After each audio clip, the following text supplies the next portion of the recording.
Hey guys, welcome back to another edition of the Detour Live. Thanks for joining us again. I'm your host, Dan Jones. I'm joined, as always, by four-time national road champion Johnny Giroux, Olympic gold medalist, and Olympic commentator Scott McGrory.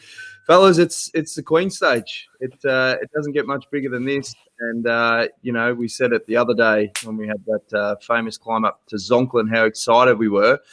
This is going to be a ding-dong battle for the GC, guys. Particularly, you throw in the weather. Obviously, Yates is on good form, and we're just waiting to see chinks in the armour of Egan Bernal. But I'll start with you, Scotty. What are you expecting on tonight's stage? Well, if the weather is going to be as bad as people are predicting, and then, every time you talk about bad weather and possible snow in the Dolomites, in the Giro d'Italia, it just takes me straight back to Andy Hampsten, 1988. He basically won the Giro because he was able to survive the cold and just rode through incredible snowstorm through the high mountains. And that's perhaps the most iconic of them. Merckx as well had done the same at the Giro through the snow. So I actually hope it's not that bad because that just becomes dangerous, for a whole bunch of different reasons. But if it is that cold, people will react differently. We've seen that already at the start of the Giro. So it's going to be incredible. Sometimes the really massive big stages like this get a little bit neutralised because everyone's a little bit worried and they sort of don't light it up on the first big climbs and they wait for the last one. So we will wait and see. But there is a descent as well. So you've got really bad weather, possible snow. They'll be wet anyway going up. They'll be freezing going down the descents. 3 massive climbs over 2,000 metres and a descent into the finish. So, hey, it's got everything. It's going to be great. If you're talking of snow, you said you've got to show that photo on tonight of George Bennett riding up the snow with his left-hander. This was obviously from a couple of stages ago, a Feeney. Iconic image of the Giro so far, Iffy. Well, it is because George was pretty disappointed. Not probably, was disappointed that he couldn't get up there on the podium. He cracked. But Finney had done so much work for him. So what he did, he rode down to Finney and rode back up with him. So he climbed that last few kilometres twice. So that was a pretty special effort. And according to Strava, I checked out Strava, and apparently the second time up for George was faster than his first time in the race. No, not true. Yeah. Boom, boom, boom. There was a bit of drama in the stage yesterday. There was a crash in the neutral. Josh Van Emden, he broke 5 ribs. I think there was 4 other riders had to abandon. There was delays getting to the start. We see more and more of these sort of crashes happening in the neutral. It wasn't in the neutral, Dan. It was about 3K to the race. So was it? Yeah. So the neutral research again on this show's impeccable. So that's what, because it was a break forming, and they were really dark that they got stopped. They didn't realise the severity of the crash, but a break was just forming at the front. So it was really on. So they dropped the flag and it was just bang straight away down the road. It was about 3K into the actual start when it happened. Yeah. Mm-hmm. I've been in that situation. I don't know if you have, Johnny. I was in a race in Germany in a break, and we're full on. There were, say, 10 of us or so in the break, absolutely driving it. And the leaders' team were starting to falter. The reports coming through that they were, starting to lose men in the chase. And it was only about 12 Ks to go, and there was a huge crash back in the peloton. So this is 12K from the finish, right? So there's not much racing to go. And the commissaires stopped the break and said, there's been a big crash in the peloton. And I remember saying, so? What the hell's that got to do with us? We've got a better chance of winning now if there's a big crash back there. And they said, no, it's really bad. And we're like, don't care. You should let us go. Anyway, they stopped, and the rest of the peloton come fly around the corner. They've hit the brakes. They've basically let everybody then regroup, get back together again, and then they gave us that time gap. But with 12 Ks to go, with all everybody now recouped and ready to go, they mowed us down within a few Ks. It was crap. And in that situation, I think they were completely wrong. This one's a bit different. The entire road was blocked. Lots of riders in trouble. The ambulances are all being and John, we know as race directors that once you have all your medical staff stuck on the side of the road and the race continues 5, 10, 15, 20 kilometres down the road with no medical, no doctors, no ambulances, that becomes a real challenge if there is another I'm crash. sure that was probably series. the reason they did it to you, but still very unusual to stop the break, 12K to go. Anyway. That was crap. But yeah, last night was different. Last night was, I think they were right. And Victor sure. Campenas was one of he was really upset. He made that break. He was the first to attack. And then as soon as they started the race again, he was the first rider to go again, made the break, and then got the win. So, he was very animated yesterday in more ways than one. Well, it was a sensational victory. And Scotty, you got an amazing stat from this year's Giro. Yeah, a couple. So that win there, so we're 2 weeks into the Giro, and that win was the 11th win by a Grand Tour debutant winner. So, the first time stage winner at the Grand Tour. That was the 11th time in 15 stages, which is quite incredible. And then the other one is that Egan Bernal is the only rider, this is the first time in history, according to the commentators, Rob Hatch last night, the first time in history that there's only been one rider in the top 10 that has won a stage this deep into the Giro. So no one else other than Bernal has won a stage so far this year. So two really incredible stats there. And I think it's really exciting that we've had 11 first-time Grand Tour stage winners, because it just shows, things are evolving, things are changing all the time, and they're not getting dominated by a Sagan or a Caleb or a whatever. Fellas, we've got Whitey waiting in the Wims. Matt White, how are you travelling, mate? I was thinking about getting a stopwatch so we can sort of get a bit of an average over the next couple of days for the Blackberry. Well, and then we know. It should go better today, Jonesy, because I'm sitting outside and it's not so warm. So we should be good to go, mate. We'll do it anyway, just in case. Obviously, it's a huge day, mate. How are the troops?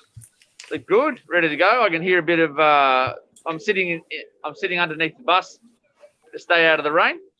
The boys are ready to go. It's going to be a pretty epic day, but they're ready for it. They are ready for it. Iffy? It is a bloody monster. I mean, 3 climbs over 2,000. So they've been talking about the weather. So what's the latest, Whitey? How bad is the prediction for the weather? I know you're not a weatherman. Well, it's raining. It's raining here at the start. It's not that cold here at the start. It's probably about 13 degrees. But it's going to be a lot colder when we get above 2,000 meters. And at the moment, it's one of the passes is raining. One of them was snowing earlier this morning, but it's sort of all irrelevant now because things, as we know, things can change very quickly in the high mountains, and they will evolve and change pretty quickly during the day. So there's been a lot of yabba about modifying the stage or whatever, but it's going on as a normal stage, and the only way that will change if the weather turns really, really feral and snow makes the race not safe for the riders, and then they will consider changing the course. But there will be no change to the course at the moment. And ironically, Whitey, 2 years ago, Tour de France, they had to cancel the stage before the finish, and the 2 riders were the 2 contenders in this, were Bernal and Simon. Yeah, and that was obviously something that I've never seen ever in a Tour de France stage, but landslides don't happen that often, and the strange thing with that one is where we were riding at the time, the weather was perfect. It was just a freak mountain storm that had caused the landslide, and that decision had to be made on the fly. And I don't think there'll be any changes with today unless something like that happens with snow. I don't expect any landslides, but the 2 guys who were affected by that 2 years ago, the Tour de France, are the 1 and 2 here in the Giro. Hey, Whitey, with the 3 big climbs towards the finish, you got a filthy start as well with the Category 1 climb straight out of the blocks. That's a sprinter's nightmare to start a race like this. But have RCS communicated what the alternate stage would look like if there were cancellations? How easy is it to divert around some of these passes if they are going to just use, say, the Passo Joao as the last one? Yeah, so we have been not communicated any plan B at all. There would be one plan B, very easy logistically. And if you look at the map of the stage, you can cut, instead of those 2, the second and the third climb, there's a road that goes directly to the last climb, and it would cut out about 45 kilometers of the race, and then you could use the last climb and the finish. But I don't think they would do that because if there's snow on the first 2, there's probably snow on the last one. and it doesn't change too much of the situation, really. But there's been nothing officially communicated with us about any plan B of changing the course. How difficult is it for the riders, Whitey, to navigate just the difference in temperature? I mean, they're saying that it's almost freezing at the top. I don't know what the temperature is at the bottom, but with things like jackets and that, you see on the coverage, riders scrambling to get these on over the top. I mean, how difficult is it for the riders to navigate just that side of things? Yeah, it is. With our guys, we sent them. We got people. I think we got 7 or 8 people on different points during the stage today.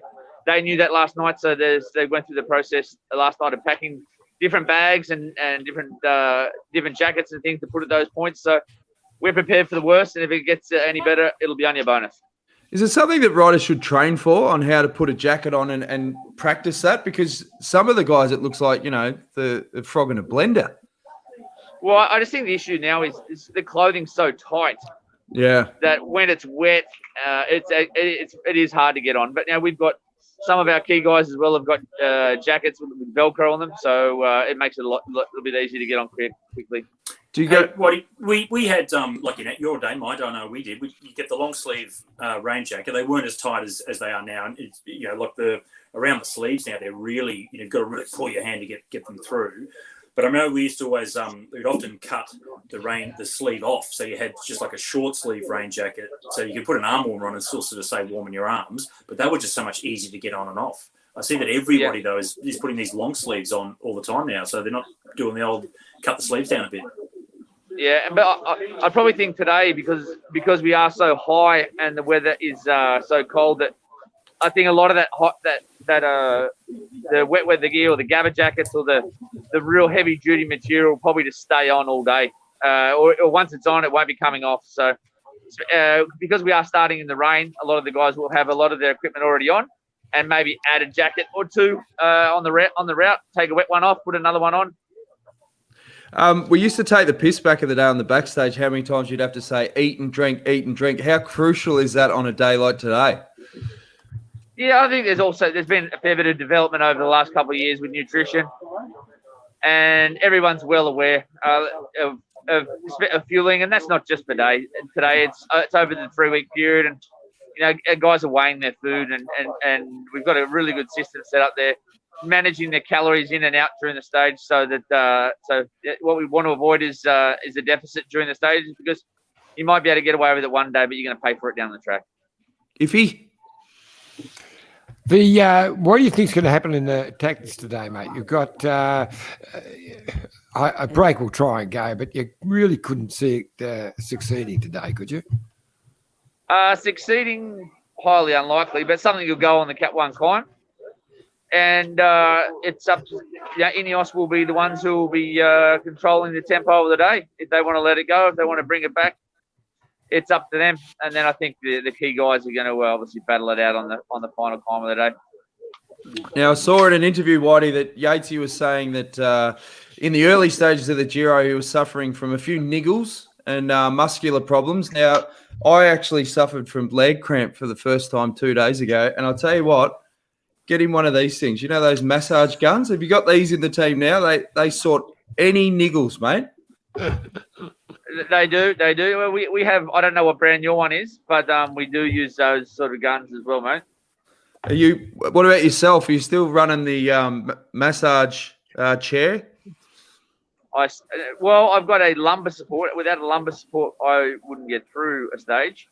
But, I've got a couple of things to help me neck and back, because spending 10 hours a day in a car is not good for anyone, mate. Hey, Waddy, you were spot on. Sorry, Johnny. You were spot on yesterday saying that with the winds the way it was, the first 15 Ks were going to be pretty hectic. 3 Ks in, mate, massive pile up. Any more word on what that was? Just a touch of wheels and everyone went down. But yeah, terrible situation to be in. And some riders obviously disappointed that they did neutralise the race, the ones that made the break at the start with, but they seem to be the same guys that made the break at the end anyway. Yeah, it was. It was direct tailwind. I think when the crash happened, they were nearly going 70 kilometres an hour.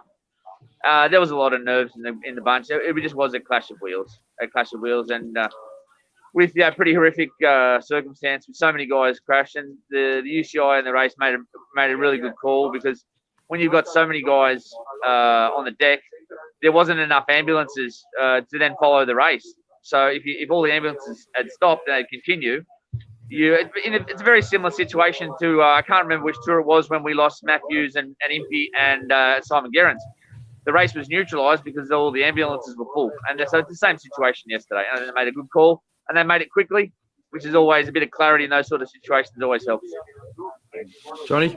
Yeah, it's a lot easier to do it though when it's in the first 3 kilometres, but it's very hard to do that when you're getting to 20 or 30k to go. But anyway, as you know, Scotty. Yeah, absolutely. But you lost to one of the GC guys too. So Bookman is now out. That obviously terrible for him, and hopefully he recovers. But it probably helps Simon's cause a little bit more as well, losing another guy from the GC. But what Simon. You say he doesn't say a lot, but you get a good feeling of how he's travelling. Is he up and about this morning? Last night, was he feeling good? He's good, mate. He's good. He's English. He lives in the mountains. He's not too phased about the weather. No one likes suffering through this cold weather, but some guys can handle it better than others, and he's one that can handle it pretty well. Are you expecting any surprises from any of the other GC teams on a stage like today? Yeah, I wouldn't be surprised if someone cracks. These sort of conditions ain't for everyone, and there's some technical descents even all the way to the line that are going to cause splits. And when people are under pressure, they make decisions that sometimes they pay for. All right, mate. Anything you want to add before we let Whitey go, Iffy? Oh, just good luck, mate. It's going to be a monster of a day. So we're all rooting for Yatesy. Yell for Yatesy. No, Yates, you can. Yes, you can. We will try. We will try. Last one from me, mate. Yep. Sorry to cut you off there. You did say that you don't expect a break to last to the end. And on a massive stage like this, it does seem unlikely. But because it is a Cat 1 climb right from the start, that means the break will be full of climbers that are off GC. Yeah. Will that change anything? Will that give them a better chance of making it all the way to the end? I don't expect anyone of any note to move on the first climb. If you look at the deep GC, it falls off pretty quickly. Outside the top 10, we'll be trying to put someone in the breakaway ourselves. So, but obviously it won't be Simon and it won't be Nick Schultz because they won't let him go because he's too close on GC. But I expect it to be pretty aggressive, and a team like Astana are always good for putting someone down the road. Well, you always need a bit of luck, and you need the day to get off to a good start. And guess what? 11 minutes in, and the Blackberry, mate, no dramas. So that's a great sign. Know, mate, it's because I'm not sitting in the sun with the dashboard. I'm sitting out in the cold outside. That's the game changer. Well, all good signs, mate. So good luck for today. Hopefully Yatesy has an absolute cracker, and we'll check in tomorrow. See how you're all traveling. Righty, have a good day. Good luck, mate. Thanks. Head DS, Matt White from Team Bike Exchange. He's obviously pretty excited for a big day. Now, before we unpack some more Detour Live, let's have a quick word from our great mates at Bike Exchange. Look at this bike. You think it's just a bike, right? But it's not.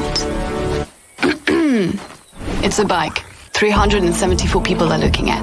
This guy, this girl, them, all looking at it. People from here, there, and wherever this is. People that are looking for a bike. Or just a piece of it. Amateurs, semi-amateurs, and pro-amateurs. This guy wants this bike, but with this crank and these bars. This could be the perfect match. But not this one. This girl has a bike to sell, and thousands of people might purchase it. Eyes on Bikes help grow small businesses. His, hers, yours, and the latest data and insights help those businesses keep moving. We are the world's #1 bike marketplace, with over 500,000 products and 900 brands, where buyers and sellers are brought together in a place where a bike is never just a bike. Bike Exchange, where the world buys, sells, learns, and rides. Thanks again to Bike Exchange. Now, Iffy, we promised people Cadel Evans. Any update on Cadel? Yes, he's just texted me. He's just about to come on board. And he just sent me a little shot of the Passo Gallard, the last climb. And I so think I'll I send could it through probably. to you. Yeah. Okay, well, I'm a bit of a guru, obviously, so I'll download that. I'll ingest it into the system, and we'll have a look at it. Yeah. Now, how do you think if you were the DS Scooter, what would be your directions for Yatesy today?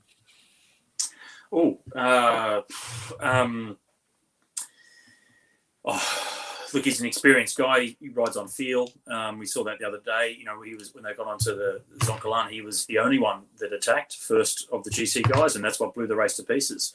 So I think, you know, he'll know what to do up until the first of the big climbs, and then just see how he's feeling. And look, I think if he's going well, he's not going to wait till the last climb. I think he might have a crack in that the second and see how he goes. But yeah, you just got to use your experience, see what the weather conditions are like, see how.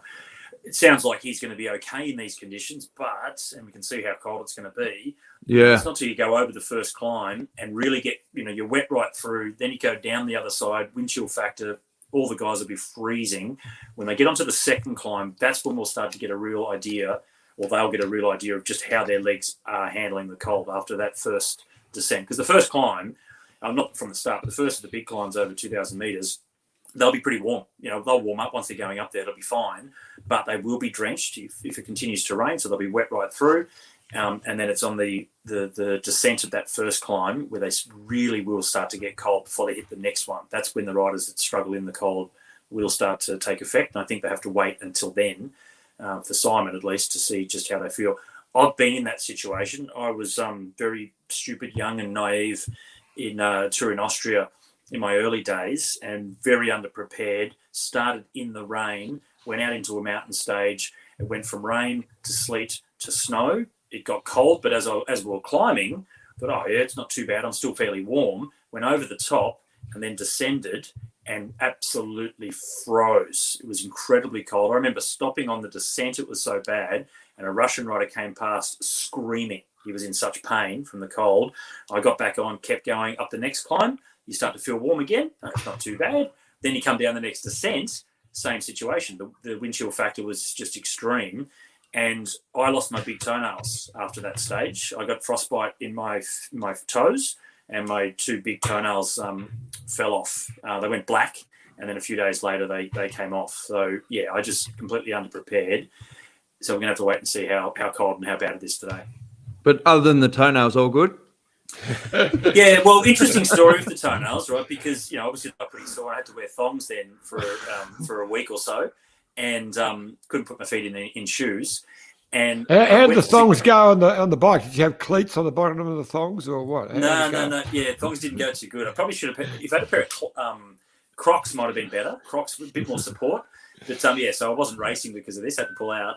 But as I was getting into my car, after, I don't know, 4 or 5 days later, I actually bumped one of my toes. And the toenail, which, you know, at this stage it had died. I didn't know. It just looked bad. I didn't know, but it died. So I bumped my toe, and the toenail just went boom, like a car bonnet. And I just pulled it off, threw it away. So it just popped up like a car bonnet. It didn't hurt that bad either. Just you would have had weird looking feet for a while then until the other one grew back. Yeah. Well, both came off, but and both nails didn't grow back the same as they were before. So they've got a bit of a ridge down the middle of them, which doesn't look that unusual, but they were different when they grew back. We had a couple of comments come in, of course. Wendy Superfan. Hi, Matt. Best of luck and stay safe, guys. Sorry, Wendy, I was a bit late on that one. Brent says, I guess these downhill finishes are thrilling for some, but I cannot watch them anymore. I'm too on edge, worried for the riders. Do you get like that, Iffy? Oh, I loved them. I did love them in a sense. I mean, you were going to say that. But I do look. This Queen stage would probably be a better finish on top of the mountain. Might be hard to do, probably for the race, but it'll be exciting. But I just disagree with you, Scotty, on the one thing. I don't think Simon will go on the middle climb. I think he'll wait till the final climb. It's 20 odd k's, 2,000 meters plus. He doesn't need to go earlier. I think he'll do right similar to what he did on the Zoncolan. Yep. We've got another comment that has come in from our great mate Wombat Breath. He says, awesome stuff. I think Yatesy might sacrifice the GC for a win tonight, risk the loss in order to win. I don't know. What do you think? I don't think so. No, I think it's all for GC. And look, it's only we know that Bernal is the strongest, looks the best. Certainly the most comfortable of the guys on GC. But look, and you don't wish it on anybody, but he's a crash away from being out of the race. There's anything that could happen. So you have to. It's like when Michael Matthews won the green jersey at the Tour de France. There were Kittel was in contention, they went out. Sagan was out. Then you had all these guys falling out of the race, and he ended up in green. Great result. So you've got to keep yourself pushing to try and win it, and then who knows what happens. And I think it's too big a thing to be on the podium at the Giro to sacrifice to just go for a stage win. Johnny, you predicted a couple of riders that would lose time on the gravel stages. Who do you think of the GC guys are vulnerable on this parkour?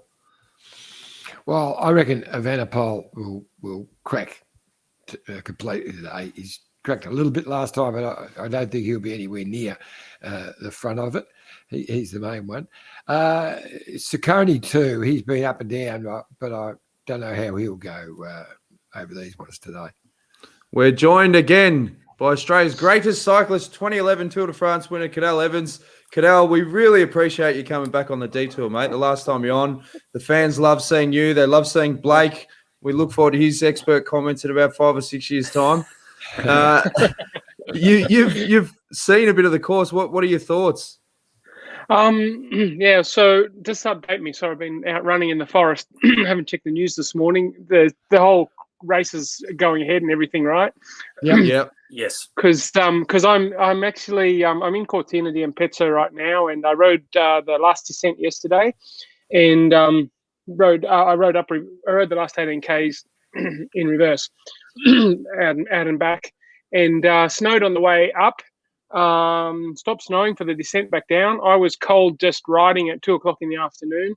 So for that reason, I ask, is the race still going ahead? And I know here the rider, some of the RCS and so on are going up to, they went up and checked the Passo Giao, which is the top of the last climb and everything, which I'm assuming that they have to consider bad weather and everything, owing to past experiences in the Giro, which I've saw firsthand, like the descent of the Stelvio some years ago. But it's super hard day, hardest day. Unfortunately, bad weather, which really sort of ruins it because these stages are so hard as it is. And you have to remember, Passo Giao, it's 2,220 meters, which is sort of less than 10 meters than the peak of Mount Kosciuszko, and that's the pass they're going over. Now, if you're out riding, and like I was yesterday, you can stop and take a photo, and you change your gloves, and you change your hat, and you put a jacket on. That's the moment where, I don't know, I think if say Yatesy sees Egan struggling a bit, that's the time you have to attack. The thing is, you have about 8 minutes of exposure to really, really cold conditions. You're wet, you're sweating, you've ridden more than 5,000 meters of climbing. You're exhausted. These guys are 5% body fat or less to descend through the snow in a blizzard. You get really, really cold really quick. And I don't just mean cold uncomfortable. I mean cold, you can't control the bike, you can't see, and when you can't see and you're riding down a road, obviously it's really difficult. So anyway, all these things considered, just on paper the stage is hard, but then you have these conditions to deal with as well. And speaking with Whitey the other day, he said Yatesy sort of doesn't seem to have a problem with these things. Personally, in the Giro, I had to really be really careful with these things, and I say that as someone probably like Egan Bernal, who's from Colombia, a bit warmer. Me, born in the desert, in the cold, I had to really plan really carefully. Jackets, glove changes, the way you dress, and there's all these little tricks, oils and heat patches and things like this that you can wear under your clothes. But it's such really, really difficult conditions to prepare for, and sometimes if you go back to Andy Hampson's Giro win. I don't know if that's going to happen today, but sometimes really unorthodox methods can win or lose a stage or a Giro in these conditions. Cadel, have you ever raced these parkours, those 3 climbs? Oh, we've got a bit of a technical difficulty. You might come back in. But no, there's some fascinating insights there. The other thing that teams do in the past is hot tea, particularly on stages like this. As a rider scooter, does that have any effect, the hot tea effect? Well, when I first started racing in Germany, that's all they used to put in their bottles, at the start of the season. So it was, it's nice. Certainly is nice. But there's not a lot of nutritional benefit these days. It's all about energy drinks and specific stuff, and maybe just plain water if it gets too much. But I think it's a really good idea. On a stage like this, give them at least one bottle if they can keep it warm of some sort of warmed up substance, and hot tea. Yeah, definitely is one of the ones that they would certainly go for. Cadel, where he is now in Cortina, they went through Cortina on the way to Cime Lavaredo, I think it was, Cadel, in 2013, which was another super cold day as well. But you finished at the top of the mountain that day. So for the final climb, at least, you get cold on the way up, but you don't have to suffer the nasty wind chill factor of the descent down. So, yeah, John's question before was, have you raced these particular climbs? I'm pretty sure you have, but the town you're in now definitely did, because that was 2013. Sorry.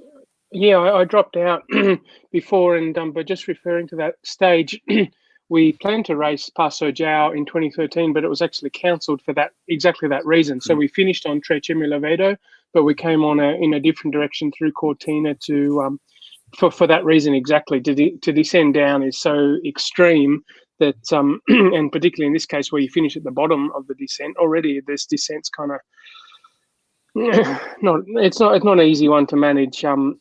Great opportunity for someone who wants to take risks and can descend well and knows the descent. That's a big part of it. But with these conditions, like you said, Scott, it's really cold. Now I had this friends just did a little ride yesterday, riding down, and I really, at the start of the descent where you have that pain in your head from the cold, I was like, I'm glad I'm not racing this stage today. Iffy. Well, I'm glad I'm not riding the stage today too. And I remember I only rode the one Giro, but we had the stage finish on the Three Crimes de Lavaredo or whatever. Trecemi de Lavaredo. You're close, John. de Lavedo. Yeah, well, I was not even close, but yes, we finished on that. The Three Crimes de Chippy. Yeah, and I remember the 3 peaks of Lavaredo. Yeah. Yes, and I remember we had a big climb before it. It obviously would have been one of these, but I can't remember what it was. But I also remember I was in a lot of pain. Yeah.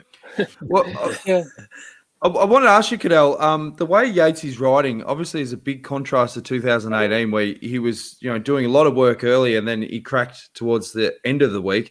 How much do you, as a 3-week GC rider, really have to prepare yourself? And knowing the course, do you think that this is all obviously being part of a plan?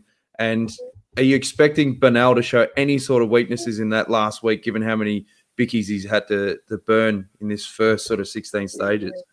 Yeah, like when we were speaking with Whitey the other day, and like I think Yates did the right thing on Zoncolan to have a try and test Bernal. Obviously, Bernal, or at least on the Zoncolans, Bernal's showing he's still another level, but also he gapped himself from all those other guys who was right there in GC.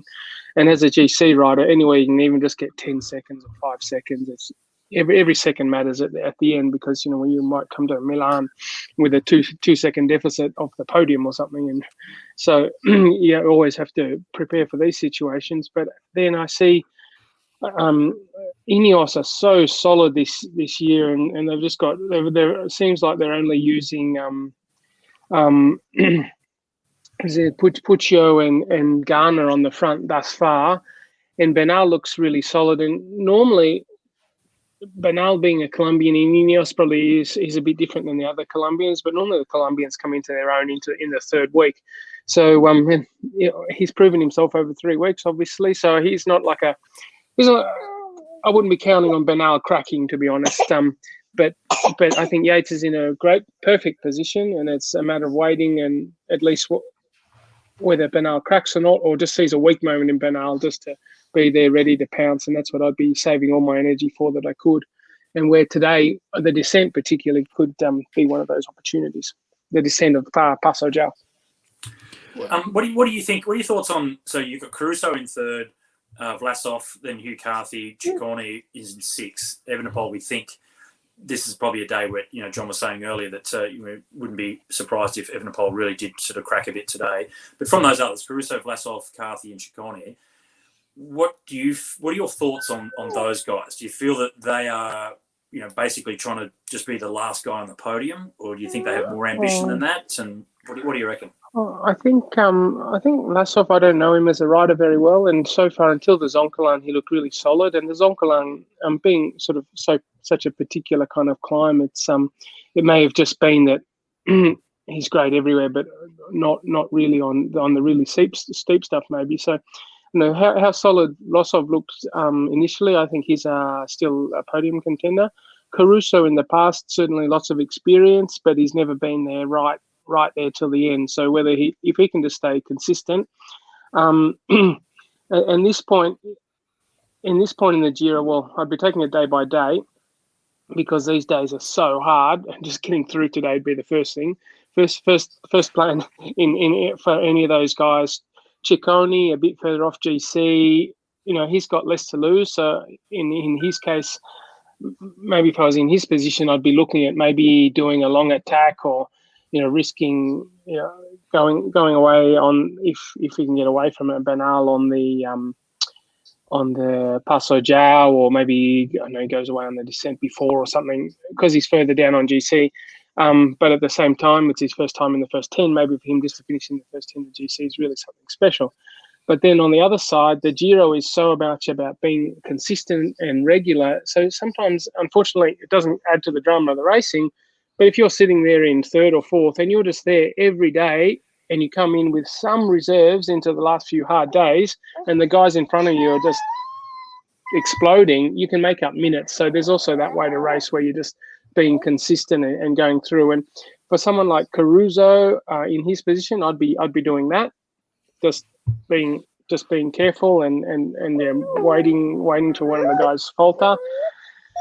Yates, unfortunately, he's going against Bernal, and he has to consider, does he want to race for second or really have a go? And then Vlasov, been an unknown quantity over 3 weeks. I don't know how he is, how he's feeling. I think he's really well prepared. And then as you go further back there, those guys have got less to lose. So they've got less to lose, but also maybe being in the first 10 for them it's maybe the first time for them, and that's something really special. Breaking news, guys. GCN Plus are reporting middle 2 climbs have been cancelled thanks to Annette Miller. I think Whitey's just sent through a WhatsApp saying exactly the same thing. So they're going straight to the finish at the top of the last climb. Passo Giao, and they're still descending into Cortina? I think so. So it's interesting, isn't it? What do you think of that, Cadel? Because all 3 climbs are over 2,000 metres. The first 2, obviously, it's certainly too bad. The same will be Passo Giao will be the same, or maybe even worse. But at least 1 climb, 1 descent. Whereas when you've got 3 descents, that's really the thing. Like you were saying, I think when I dropped out, Scott, your exposure to when you're descending down these mountains, you're in the middle climbs, you can afford to maybe slow down, put on a proper heavy jacket and descend, and maybe change your gloves and things. But on the last descent, you can't do that, and you just get so cold. You end up burning so much energy just to stay warm. This is going to help, I think, the riders not be exposed to that cold, and it's going to be a lot less climbing, but the guys are going to be a lot fresher getting to the last climb, so there's going to be more drama. I think it's a good call by the race organisers, because it's going to make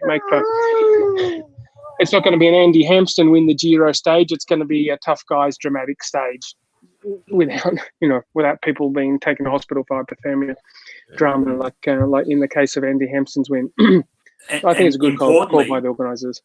You may not have heard my little story from earlier on, Cadel, but importantly, with only the 1 climb and 1 descent, means that guys should all finish with their toenails and shouldn't have any frostbite, as I did. I didn't hear the. And Noel, his comment said, Scott is a hard man. I enjoyed the toenail story. Well, you might have some issues there, Noel. You're obviously not eating dinner. No, I didn't miss that story, but yeah. No, don't. As you know, they're cold. Very long story. Hey, this changes the stage, guys, completely. Yeah. You've got to climb at the start, yeah. Cat 1, so you'll have your climbers will be the guy, well, climbers, your second sort of string climbers, guys that can get over a hill. They'll be the ones making the break to start with, and then there's only one climb afterwards. So there is a chance the break may actually go all the way much today. more of a chance for the breakaways today, but the real bike race will still be decided on Peso Gao. So it'll be a great bike race, but they'll be a lot fresher when they hit it. Well, it begs the question. I think Cadel's screen's frozen there, unless he's really enjoying the insights. But it begs the question, why do they plan a stage like this, Iffy? Because, I mean, is the weather ever going to clear up at this time of year when you're going over passes at 2,239 metres? Well, it's always going to be the risk is there. It happens regularly. So it's such a wonderful stage, such a beautiful Queen stage that, of course, you've got to give it a go. Yeah. I was just asking then, Cadel, why do they even plan for stages like this when, you know the area pretty well? I mean, it's always snowing. There's always sleet. It's always going to have some sort of danger element to it. Yeah, I've often asked the same question, and when they're cancelling the stage over the Gavia, I think it was 2014, my last Giro. I think we went over the Gavia that day, and it's like if you ride over the Gavia in June, which is it's summer, there's still 5 meters of snow on each side of the road, like 5 meters of walls of snow. It's like it's always going to be like that. Why even bother? But I think also what happens in a lot of these cases, it becomes like, I'll put my race organizer's cap on here. Maybe they have a stage finish or a stage. A passage of a stage, and a community or a municipality pays to have that, and it gets cancelled like it did. So if they cancel these 2 climbs, so they automatically get a stage going there next year. But maybe it's going to snow again next year, so they get it. That gets pushed on for the year after until and so this happens, or maybe they have to. And there's something in their contract where they give them 2. One stage for free, or like a stage passage or whatever. So there's also that aspect to it. But climate change, and it's just it's changing everything. But also the conditions, Scott. We all raced in different eras, but the conditions have always been bad. But also the protocols are becoming stricter, and so now it's actually, I think it's easier now with better brakes and better equipment, better clothing, and more teams who can have riders for staff out on the road to give bottles than years ago. Well, you mentioned Andy Hampson before, and I mentioned it at the start of the show as well, 1988. I just think of the clothing that they had back then compared to what we have now. It's so much better now. Yet those guys, no wonder Hampson was able to, I forget who it was that he beat in that Giro, but they struggled so much in the cold that they fell away from the GC. It would have been, John's day, they were wearing woolen jerseys. It would have been terrible racing conditions. It was also, it goes in the other direction where for the riders it's so competitive, and the little differences, everyone's so close now that a little difference makes a big thing. I was saying a story, I was going against Nibali in a stage finish, and I took my gloves off at 5K to go instead of 2K to go, and I couldn't change to shift to do a sprint, and it was for the stage win. And in my mind, I was like, what an idiot. I took my gloves off too early. My hands got cold for the finish. It's so close in the little things there. So there's also that aspect to it. But the Andy Hampson stage, he stopped on the descent. 10 riders passed him. He got in a van. He changed everything he was wearing, drank a hot tea, got back on his bike, 10 minutes down. And the 10 guys who passed him were all lying on the side of the road shivering, and getting taken off to hospital, and he rode away and won the Giro. Or he managed to finish and won the Giro. Hey, I can't help but notice his Blake got an Eddie Merckx jersey on there. You like that? Yeah. Hey. So I was going to ask, Cadel, you obviously didn't take Blake with you when you rode up the Peso Gao, but do you take him out? Have you got one of those little... No, not yet. Yeah, he's not. He's a couple of days away from being able to sit in the bike trailer. We do have a bike trailer though. Steffi has an e-bike actually, because when you're carrying a trailer and you're not a cyclist. But yeah, we do have a bike trailer, and he's only just able to sit up. But the other guy doesn't mind it. He likes sitting in the trailer, and Nice way to go it. But it's the one thing I said, the mum's jogging with the babies and that, and I completely understand why, because you really don't get a moment to yourself. But that's all part of being there.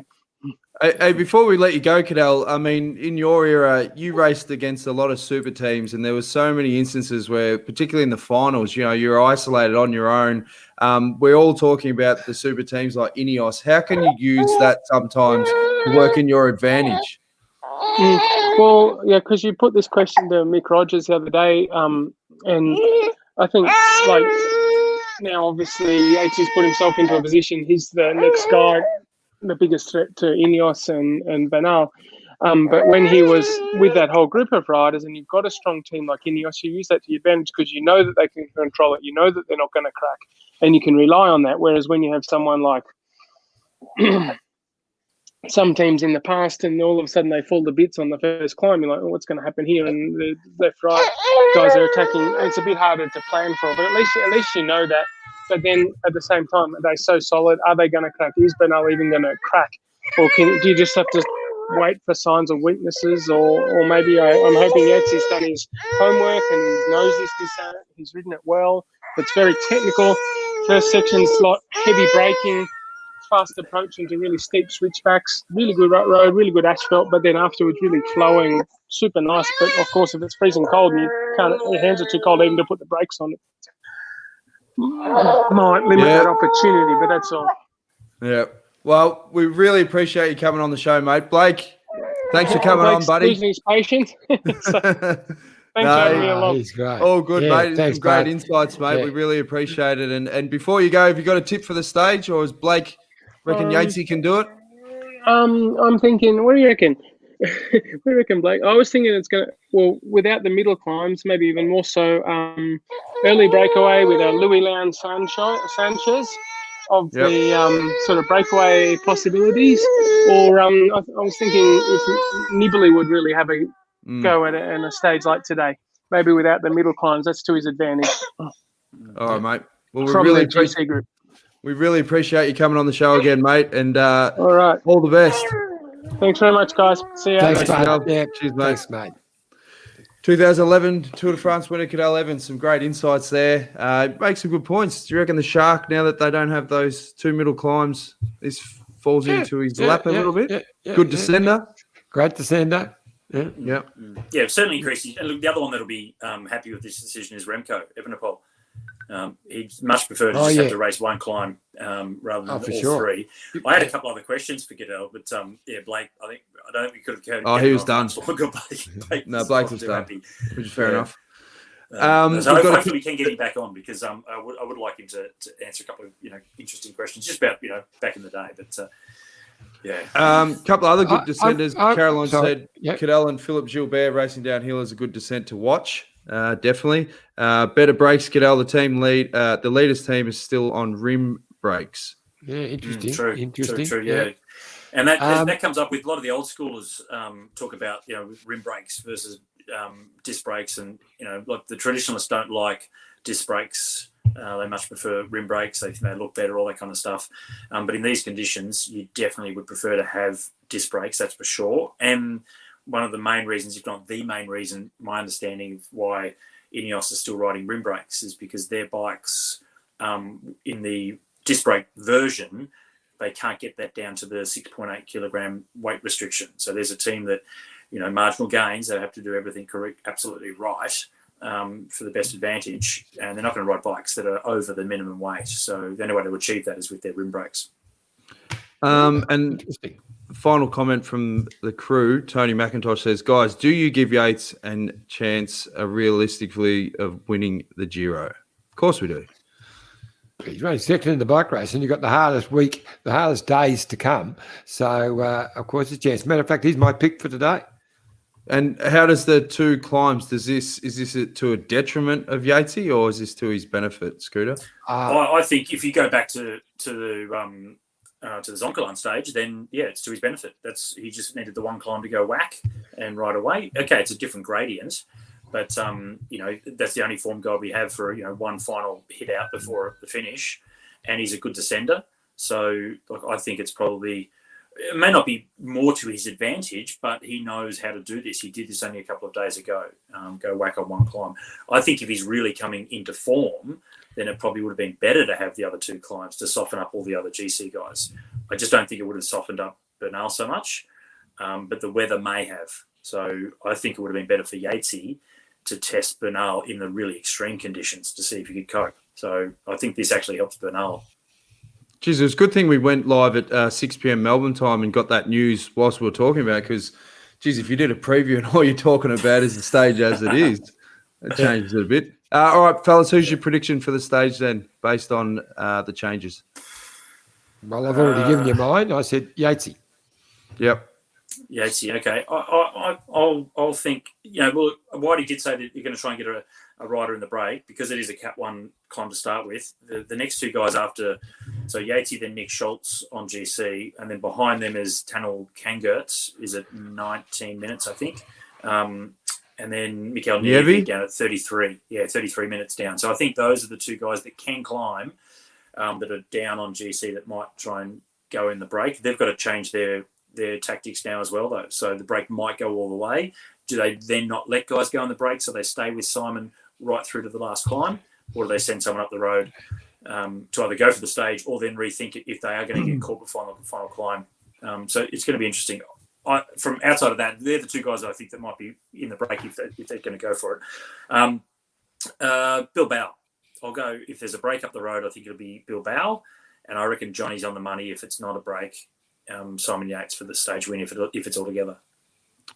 I'll go George Bennett. Something different. Yeah. Why not? Yeah, good on him. No, good Why on not? him. He'll have another crack. Yeah, well, he's still up on GC because he didn't get the stage win the other day, but he finished basically where all the GC guys were. He didn't lose any. He would have actually been better off sitting up and just basically walking the last, couple of Ks to blow out on GC to be allowed more of a chance to get in. Done a happy, done the horses. Yeah. Oh. So Jalabert, I remember from memory, Jalabert was one of the best at that in the Tour de France one year, going for the King of the Mountains competition. And a couple of stages where he went away in the big mountains, picked up all the points, but then gained time on GC. So then the next day, if he went in the break and then when they got caught and didn't get all the way to the end, he'd just sit right up and lose another 20 minutes to make sure he was way back off GC again so he could go in the break the next day and be allowed to get up the road to pick up the KOM points. So George, maybe that's something he could have done, but he was caught so late, so close to the line anyway. He should have literally just stopped. Had a chat to the fan. Just stop, jump off. Just stop, jump off. For, 5-7 minutes, then finish off. There's a famous story Robin McEwen tells where he was in the break and he needed to take a leak or something. And he thought, I'll go back into the bunch anyway. And he went and hid in the bushes and let the bunch go through and then got back in and no one saw him. He went missing for about 45 minutes. And then when he finally got in, they're like, what the hell? Where'd you go? Yeah, he reckons he was hiding as they went past. Anyway, imagine if the break made it all the way to the end, and he is the fastest. Yeah. Now Ian's put in a tip: George for the win in 3rd place. Also, after going back to help a rider coming 2nd. That's a good point. I like it. Are you allowed to do? It's amazing that you can do that. That you can actually. I'm sure he broke some rules, but anyway. Yeah, I would have thought that would have been a no-no. But anyway, well, it could have been I don't know the logistics of the race. Maybe that was the shortest way back down to the hotel. So maybe the riders were coming back down the road anyway. I don't know, but it's a good photo. Yeah. It's a good photo. Yeah, it was good photos and it's a good story. Yeah, and he's a good guy, George. So good on him. He's done the right thing. Now I'll give you the T-Man's comments. Now this is all technical stuff. It means nothing to me, but he says fair points, guys. Yes, the F12 frame isn't the lightest, so disc brakes would make for a wobbly bike, make for a bike too heavy. And then he says, I've just built an F12 with Dura Ultegra Di2 light wheels, and it's 8.4 kilo. Sorry all, R800 Ultegra group set and discs. That means nothing to me, T-Man, but Scooter, I'm sure you can dissect that. Yeah, so what he's basically said is he's built up, it'd be close to a $18,000 bike, $20,000 bike there. And it's still, a kilogram and a half over the regulation weight that you're allowed to ride a bike at. So that's why Ineos are not doing that. That's why they're riding rim brakes, because they're just a lot lighter than the Pinarello disc brake bike. And if you're trying to do everything right, why are you going to go and race, a Giro d'Italia? Like for us, riding whatever I go now, Beach Road in Melbourne or wherever you want to ride, disc brakes, they're just better. They're better for every single day. And I need to lose 10 kilos of fat rather than, 1.5 kilos of weight on the bike. Whereas these guys, they want to race at 6.8 kilograms. That's the regulation weight they're allowed to ride at, and nothing more than that. And that's why they're on the rim brakes. Yep. Yeah. And Timo's at it. It's a size 50 centimetre. Oh, so that's a really small bike that still weighs 8.4 kilos. So yeah, just that's indication. Why, last year Jumbo, they were on Bianchi's. They rode rim brakes for that exactly that reason. Like Bianchi's managed to get the frames lighter this year so that they could put the disc brakes on. Yeah, and it's the same with Pogacar. Last year, he was on rim brakes as well with Colnago. Now, I have a Colnago disc brake C60, and it's a beautiful bike. I absolutely love it. But I probably wouldn't want to race the Tour de France or the Giro on it because, it's heavy. And that's why they were riding rim brakes as well on their Colnagos at the Tour for UAE. Jeez, we've got the T-Man going now. The F12 frame is 250 to 300 grams heavier than most frames. Yeah, wow. That's interesting. Like you'd think that, as you said, marginal gains, that would have been a big priority. But I'd like to know what the backstory is there because, these guys, they're riding. So they're Shimano sponsored as well. But in the time trials, they're not using, or they haven't been, not all the time, using Shimano wheels in time trials. So they've decided that they feel that the Shimano wheels aren't fast enough for time trials. So they're using a different wheel, but then they're using the Pinarellos as well. You'd think that they'd work with those companies. They've got obviously, huge budget behind them, a lot of resources. And I would have thought they would have worked with those companies to help them improve their materials. And it's all great stuff, but it just comes down to whether you want to carry an extra 1.5 kilograms up a hill when you only weigh 50-something kilos yourself now and you're as lean as you can possibly be. And the answer is no, you don't. All right, well, that wraps a massive show. As we always say, guys, if you want to get involved, it's youtube.com/The Detour Podcast. We're also on Apple, iTunes, Spotify. So give us a rating and review. Tell your mates about the show. Enjoy the stage tonight. Enjoy the coverage on SBS. If you're in Australia, they're doing a great job. Shout out to all those guys. And we'll see you again tomorrow. I think it's the rest day tomorrow, but I'm sure we'll have a guest. I think Matty Lloyd's waiting there in the wings, so we might have a chat with him about his 2010 Giro. And there's plenty more detail to come and plenty more of this race to come. So thanks again for all your support. We'll see you again tomorrow. Cheers.